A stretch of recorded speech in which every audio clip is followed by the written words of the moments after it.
สวัสดีพี่น้องป้องไปทุกคนมื้อนี้บ่าวพาจะมาทำเมนูทอดไข่เจียวผัดกะเพราไก่พี่น้องมาตอนนี้ตั้งน้ำมันเดือดแล้วพี่น้องไก่ลงเลยไข่กะตีเรียบร้อยเลยพี่น้องเจียวขึ้นข้าวกันอยู่มาใส่ไปเลยอืมคือได้เลยนั่นแหละทอดไข่แล้วสิผัดกะเพราได้ใบกะเพรามาไปสี่ซอยย่าย10 บาทนะครับ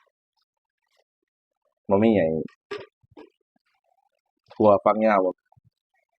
ซื้อไก่โลตัสคือเก่าไก่เขาหั่นแล้วครับไก่หั่นชิ้น สีมาพัดหั่นอีกน้อยหนึงก็พัดได้แล้วครับผัดกะเพราไปกระเบื้องตอนทอดไข่แล้วที่หน้าตาเป็นยังไงมาพี่น้องก็สิสุกกันแล้วอ้ยากระเด็นหรือเปล่านี่พี่น้องเบิ่งรายการเลยพี่น้องมาสุกเลยไอ้จังสิพัดกะเพราต่อกันนี่พี่น้องเบิ่งเป็นไงล่ะเป็นตะกินมาล่ะ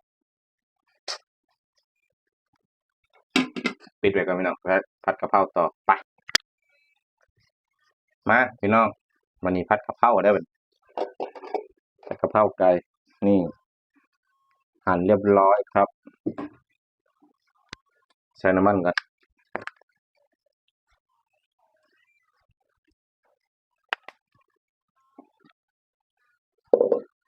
ตำเรียบร้อยครับผมตำพริกเรียบร้อยนี่พี่น้องมาอืมจวดเลยแหละใช้พริกบัวลายพี่น้องลูกกินน้ำหอมหอมหอมใส่ไก่ไปได้ไปเลยในที่ละเอาไข่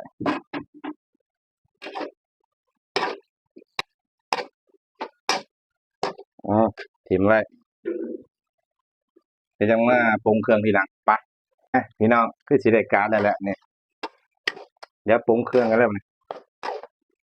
อืมผัดกะเพราผัดกะเพราผัดกะเพราครับไปปรุงเครื่องกันใส่รสดีครับพี่น้อง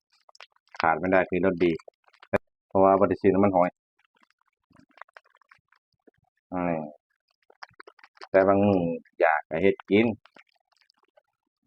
ซอสฟ้าเขียวนี่